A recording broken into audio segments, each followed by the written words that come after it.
A book of laws can surprise us. We expect old rules to be dusty. This chapter looks older than most things we read, yet it speaks about people in ways that still cut deep. It names everyday troubles we still face. This chapter is short. It lists many commands. They move fast from case to case. At first read, some lines shock. They sound harsh to modern ears, but the shock invites a question. Why were these laws made? The setting matters. A group of people left slavery. They crossed deserts. They settled near farms. They settled near flocks. They needed clear rules for home life. They needed clear rules for public order. Exodus is the second book of the Bible. It tells how a people became a nation. Moses leads them out of Egypt. Laws come after the people get organized. This chapter is a part of that legal set of texts. This chapter follows the 10 Commandments. It gives many case laws. The rules are not abstract. They address real life. They deal with houses, animals, injuries, and families. The writers used short scenes. Each rule answers a likely problem. The world then had no police state. People needed private rules. This chapter begins with rules about Hebrew slaves. If a man becomes a slave, he serves 6 years. In the 7th year, he goes free. That rule sets a clear time limit. It stops lifelong bondage in at least one case. If a slave comes single, he leaves single. If he came married, he leaves married. If a master gave him a wife, she had children, those children stayed under the master's roof. The slave might go free alone. The law shows the cost of family ties under slavery. A slave could choose to remain. The man could declare love for his master and family. Then he accepted a mark and served for life. That choice was solemn. It respected a person's voice in a hard system. The chapter treats a daughter who is sold differently. Her risk is higher.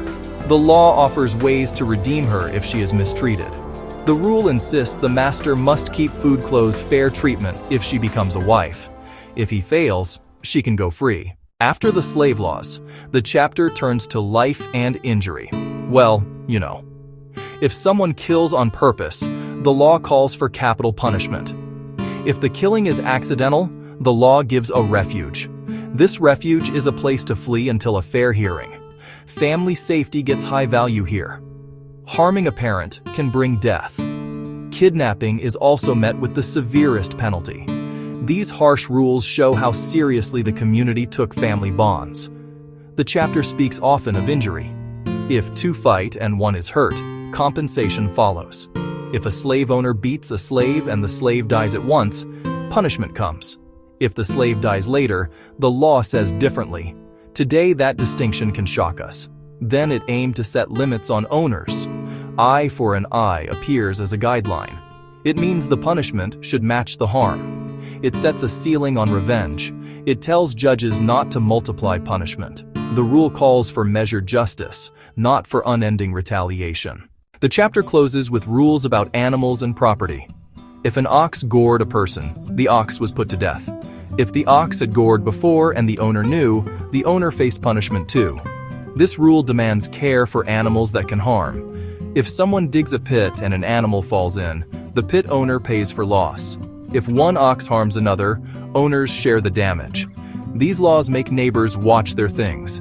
They make people pay when their property causes harm. The aim is clear. Owners should prevent harm. The law forces responsibility for what one owns. It makes accidents costly if they came from neglect. This pushes care and forethought. People then lived near danger. Animals were part of daily life. Tools were part of daily life. Fields were part of daily life. A small hurt could become a large feud. Without clear rules, families would seek revenge. These laws sought to prevent that spiral. They offered limits. They put a cost on abuse. They gave relief to some who had little power. Even slaves had some legal protections. That shows that the makers knew the need to protect the weak. Today we reject slavery. Today we reject some harsh penalties. Yet the chapter keeps a lesson worth hearing. It asks for limits on power. It calls for fair measures when harm happens. It asks a community to carry burden and care.